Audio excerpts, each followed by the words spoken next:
खबरों के अंदर की पूरी खबर, हर खबर की सटीक पड़ताल, आपका भरोसा हमारी जिम्मेदारी। सच, साहस और सरोकार, यही है हमारी पहचान।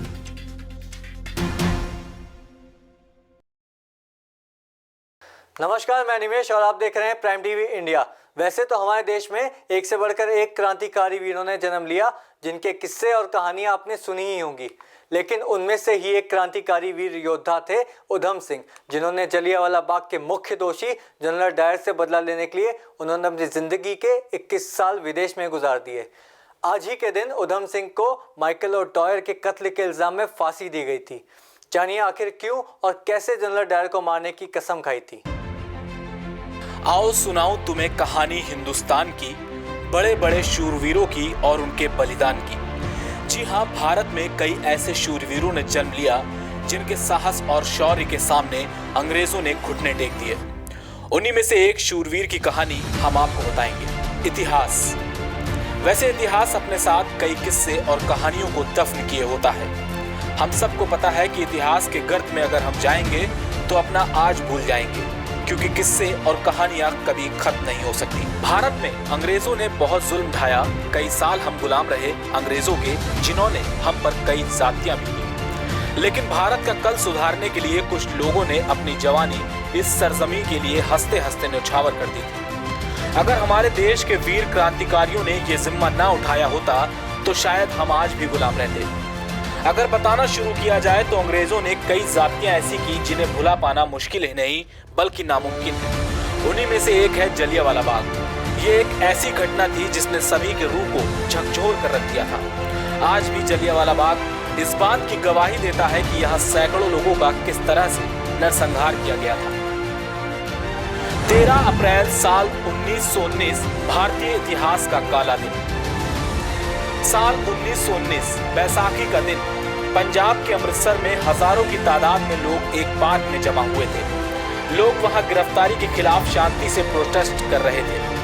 जनरल डायर अपनी फौज के साथ वहां आ धमका और घेर लिया पूरे बाग को। उसने ना तो प्रदर्शनकारियों को जाने के लिए कहा और ना ही कोई वार्निंग दी। डायर ने बस एक काम किया, अपनी फौज को फायरिंग करने का ऑर्डर दिया। फिर शुरू हुआ वो जिसके जख्म आज तक नहीं भर पाए। जलियांवाला बाग मासूमों के खून से लथपथ हो गया था। इस घटना से सबसे ज्यादा जिसका खून खौला था वो था वीर उधम सिंह, जिसने वहां की मिट्टी उठाकर ये सौगंध ली कि वो इस घटना के जिम्मेदार जनरल डायर को खत्म करके ही दम लेगा। कहते हैं कि बदले की आग कभी बुझ नहीं सकती जब तक उसे पूरा ना किया जाए। जो कसम उधम सिंह ने जलियांवाला बाग में ली थी वो उसे भूल नहीं पाए और 21 साल बाद उन्होंने अपनी ली हुई प्रतिज्ञा को पूरा किया। जी हाँ, जो गुस्सा, जो आग उधम सिंह के अंदर थी, उन्होंने कभी उसे कम नहीं होने दिया और आखिरकार उन्होंने जलियांवाला बाग में हुए नरसंहार का बदला लिया। सरदार उधम सिंह जलियांवाला बाग नरसंहार से आक्रोशित थे। इस आक्रोश का निशाना बना उस नरसंहार के वक्त पंजाब का गवर्नर रहा माइकल फ्रांसिस ओडायर। 13 मार्च 1940 को रॉयल सेंट्रल एशियन सोसाइटी की लंदन के कॉक्सटन हॉल में बैठक थी। वहां माइकल ओडायर 30 स्पीकर्स में से एक था।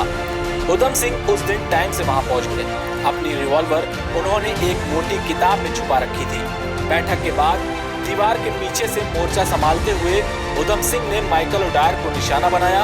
उधम सिंह की चलाई हुई 2 गोलियां डायर को लगी, जिससे उसकी तुरंत मौत हो गई। इसके साथ ही उधम सिंह ने अपनी प्रतिज्ञा पूरी की और दुनिया को संदेश दिया कि अत्याचारियों को भारतीय वीर कभी छोड़ा नहीं करते। गोली चलाने के बाद भी उधम सिंह ने भागने की कोशिश नहीं की। उन्हें गिरफ्तार कर लिया गया।